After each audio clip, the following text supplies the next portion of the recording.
جوني ديب هو بحق الممثل ذو الألف وجه، فقد احترف لعب الأدوار الغريبة وغير التقليدية والظهور في كل فيلم بشكل مختلف تماما عن الفيلم الذي سبقه، وهو ما ميزه عن أبناء جيله وجعله أحد أبرز علامات السينما في تاريخها.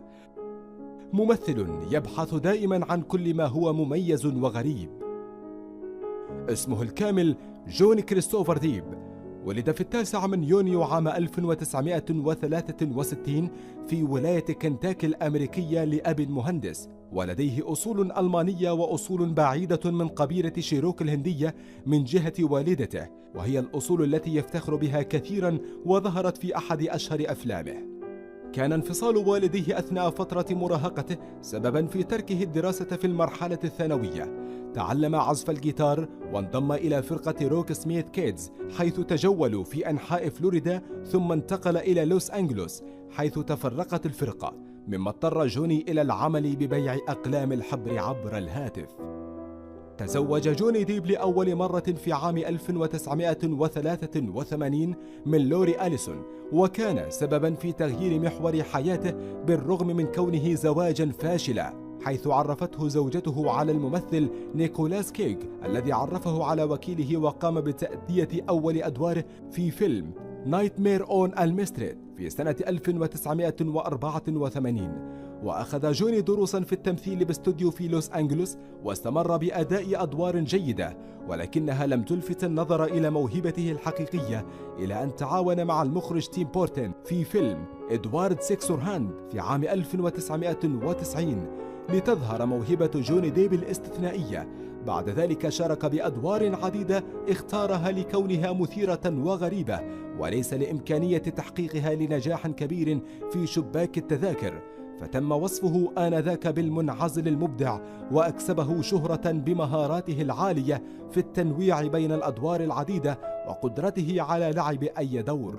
بعد 1998 بدأ اسم جوني ديب بالسطوع كواحد من أكثر الممثلين الصاعدين موهبة في عالم السينما، وشارك بأدوار في أفلام مهمة مثل شوكولات وسليبي هولو، إلى أن قدم الدور الأبرز في مسيرته عام 2003 في أول أجزاء السلسلة الشهيرة بايرت أوف ذا كاريبين، والذي منح جوني ترشيحه الأول لجائزة الأوسكار.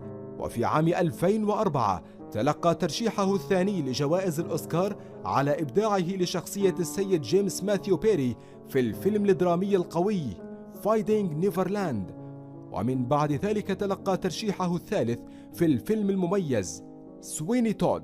ورغم أنه لم يحالفه الحظ بالفوز بالأوسكار حتى الآن، إلا أنه أثبت قدرته على لعب الأدوار المختلفة بمهارة فائقة ب3 ترشيحات للأوسكار عن 3 أدوار مختلفة تماما.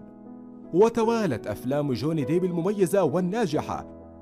جزء كبير من عبقرية جوني ديب التمثيلية تعود إلى تكوينه ثنائي ناجح مع المخرج تيم بورتن، حيث قدموا 8 أفلام معا من أكثر أفلام جوني ديب نجاحا، وقد اتسع الثنائي ليضم أيضا الممثلة الإنجليزية هيلينا كارتر التي شاركتهم في 5 أفلام.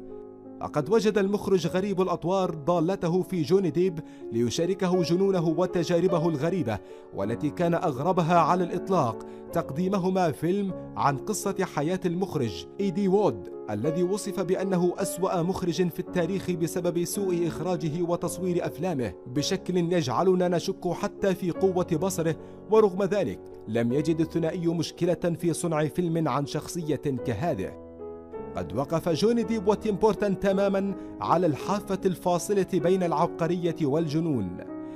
تمكن جوني ديب من تجسيد أكثر من 60 شخصية مختلفة تماما عن بعضها البعض ليحصل على لقب أفضل مجسد للشخصيات في تاريخ السينما، كما فاز بالكثير من الجوائز العالمية تقديرا لموهبته الفريدة.